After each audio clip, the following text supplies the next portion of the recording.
ఒకసారి ఊహించుకోండి, phone screen మీద కనిపిస్తే చాలు ఎంతో సందడిగా చిరునవ్వుతో పలకరించే ఒక ముఖం, తన కడుపులో ఎదుగుతున్న ప్రాణాన్ని తలుచుకుంటూ వేల కలలు కన్నా ఒక నిండు గర్భిణి.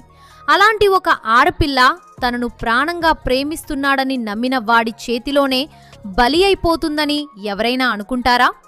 జగిత్యాల జిల్లా కోరుట్టలో జరిగిన యూట్యూబర్ వైష్ణవి కథ వింటుంటే గుండె తరుక్కుపోతుంది.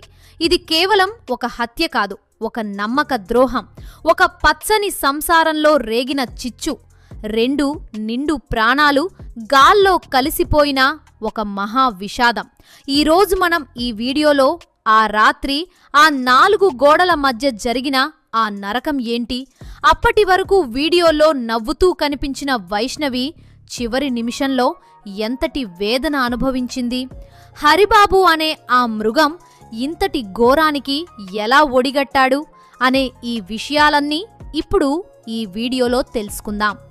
మాదాపూర్ గ్రామానికి చెందిన 19 ఏళ్ల వైష్ణవి, 24 ఏళ్ల హరిబాబు, వీళ్ళిద్దరిది 3 ఏళ్ల ప్రేమ కథ. పెళ్లికి హరిబాబు ఇంట్లో ఒప్పుకోకపోతే వైష్ణవి లేకపోతే నేను చచ్చిపోతాను అని పురుగుల మందు తాగి మరీ ఆమెను దక్కించుకున్నాడు హరిబాబు. ఆ క్షణంలో అతనికి ఆమె అంటే ఎంత ప్రేమో అనుకున్నారు అందరూ. తన బిడ్డను అంతలా ప్రేమిస్తున్నాడు కదా అని వైష్ణవి తల్లిదండ్రులు కూడా అతన్ని సొంత కొడుకులా చూసుకుంటామని నమ్మి ఇల్లరికం ఉంచుకున్నారు. కాని 8 నెలల క్రితం గుడిలో జరిగిన ఆ పెళ్లి వైష్ణవి పాలిట మరణశాసనమవుతుందని ఎవరూ ఊహించలేదు. వైష్ణవికి తనకంటూ ఒక గుర్తింపు ఉండాలని వైష్ణవి అమ్మ అనే యూట్యూబ్ ఛానల్ మొదలుపెట్టింది. తను రోజూ చేసే పనులు, భర్తతో సరదాగా గడిపే క్షణాలు అన్నీ వీడియోలుగా తీసి అప్లోడ్ చేసేది.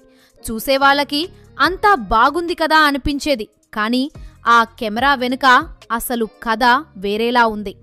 వైష్ణవి యూట్యూబ్లో చేసే వీడియోలు హరిబాబుకు అస్సలు నచ్చేవి కావట. మన ఇంట్లో విషయాలు బయట వాళ్ళకి ఎందుకు అని అతను ఆమెను వేధించేవాడు. ఒక పక్క తన టాలెంట్తో 10 మందికి తెలియాలని ఆమె ఆశపడితే అది తన గౌరవానికి భంగమని అతను గొడవ పడేవాడు. ఇక్కడ మనం ఒక నిమిషం ఆలోచించాలి. ఒక ఆడపిల్లకి తనకంటూ ఒక చిన్న ప్రపంచాన్ని ఏర్పరచుకునే హక్కు కూడా లేదా? సోషల్ మీడియాలో ఫేమస్ అవ్వడం అంతటి నేరమా? ఈ క్రమంలోనే వైష్ణవి కొన్ని వీడియోలు పెట్టింది.